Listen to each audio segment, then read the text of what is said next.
शिजलेल्या रताळामध्ये गव्हाचं पीठ घालून आज मी एक पारंपरिक पदार्थ बनवला आहे जो चवीला गोड आहे आणि पौष्टिक पण आहे। तर चला तर मग तो कोणती रेसिपी आहे ती बघूया।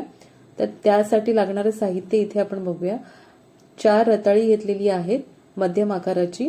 त्याला स्वच्छ धुवून आपल्याला शिजवून घ्यायचंय। तर 2 पद्धतीने तुम्ही शिजवून घेऊ शकतात। एक तर तुम्ही पाणी गरम करून त्याच्यामध्ये रताळी उकडून घेऊ शकतात किंवा वाफेवरती कुकरच्या डब्यामध्ये 4 शिट्या हाय फ्लेम वरती शिजवून घ्यायचे। शिजवताना पाण्याचा वापर करायचा नाही जर कुकरमध्ये शिजवत असाल तर। शिजल्यानंतर पूर्ण रताळी थंड करून सालं काढून घ्यायची आहेत आणि यानंतर आपल्याला किसणीवरती बारीक जी किसणी आहे त्याच्यावरती आपल्याला बारीक किसून घ्यायचं आहे। तुम्हाला मॅशरने मॅश करून घ्यायचं आहे तरीही चालेल, पण कुठे गुठल्या राहायला नको। छान शिजवून घ्यायचं आपल्याला। रताळी पटकन शिजतात, त्याला काही फार वेळ लागत नाही। तर बारीक किसणीवरती आपण अशा पद्धतीने किसून घेणार आहोत। किसल्यानंतर आपण यामध्ये चवीनुसार मीठ घालायचं आहे। फार किंचितचं, तुम्हाला हवं असेल तर शिजताना तुम्ही डब्यामध्ये पण कुकरच्या मीठ घालू शकतात। मी किसून घेतल्यानंतर घालते मीठ। यामध्ये फार कमी आपल्याला कणिक वापरायचे, 1 ते 2 चमचे, ते पण आपल्याला बाइंडिंग येण्यासाठी। जास्त घातला तुम्ही पीठ तर फक्त पिठाचा स्वाद येणार आणि रताळ्याचा स्वाद येणार नाही।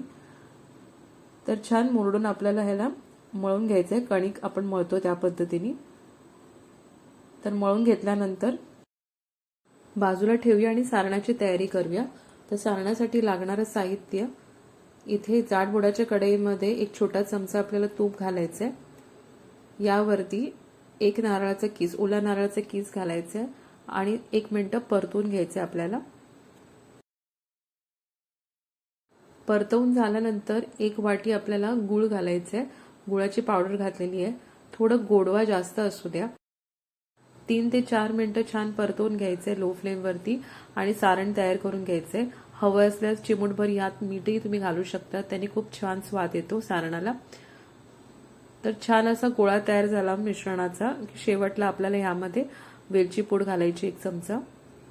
छान ढवळून ह्याला आपल्याला बाजूला थंड करत ठेवायचंय। प्लेटमध्ये काढून ठेवलं तर लवकर थंड होतं मिश्रण। गरम मिश्रण वापरू नका। तुमच्याकडे ड्रायफ्रुट्स असेल तर ते पण तुम्ही यावेळेला इथे घालू शकता, काजू बदाम तुकडे करून। तर हे मिश्रण आपण बाजूला काढून घेऊया एका वाटीमध्ये किंवा प्लेटमध्ये आणि थंड करून घेऊया। तर पूर्व तयारी झाली आहे रेसिपीची। आता असं एक प्लास्टिक घ्यायचंय आणि त्याच्यावरती थोडंसं तूप लावायचंय आणि आपण जे मिश्रण तयार केलेलं होतं त्याचा आपण छोटासा गोळा घ्यायचा रताळ्याचा, पेढा इतका, आणि त्याला थोडंसं असं दाबून त्याच्यावरती दुसरी प्लास्टिकची पिशवी ठेवायची, अशी प्लास्टिक, आणि असं दाब द्यायचंय। तुम्हाला प्लास्टिक किंवा प्लास्टिकची पिशवी वापरायची नसेल किंवा नसेल तर तुम्ही पोलपाटाला थोडंसं तूप लावून थापू शकतात किंवा लाटण्याने पण तुम्ही लाटू शकतात। तर अशा पद्धतीने कडा अशा पातळ करून घ्यायच्या। थोडं जाड ठेवा पाती, एकदमच पातळ करू नका, फाटू शकते भाजताना पण आणि भरताना सुद्धा। तर मावेल तेवढं आपल्याला मिश्रण यामध्ये घालायचे आणि करंजी आपण जशी बनवतो तशी आपल्याला इथे फोल्ड द्यायची आहे। इथे चिटकवण्यासाठी पाण्याचा वापर करायची काहीच गरज नाही, बऱ्यापैकी बाइंडिंग असते रताळ्याच्या किसला, तर सहज ते चिटकलं जातं। फक्त थोडंसं प्रेस करायचं आहे आपल्याला सुरुवातीला, अशा पद्धतीने हलक्या हाताने आपल्याला करायचं आहे, कारण का ते सॉफ्ट असतं पीठ त्यामुळे। तर असं अलगद काढायचंय आणि कुठे जर चिटकलं नसेल तर प्रेस करून आपल्याला व्यवस्थित दाबून घ्यायचंय। तुम्हाला चिरणीने जर आकार द्यायचा असेल साईडने तर तुम्ही देऊ शकता, ते दिसायला छान वाटतं, पण पीठ नंतर वाढतं, त्यामुळे मी असेच डायरेक्ट घेते बनवून। तर अशा पद्धतीने सर्व आपण करंज्या बनवून घेतलेल्या आहेत।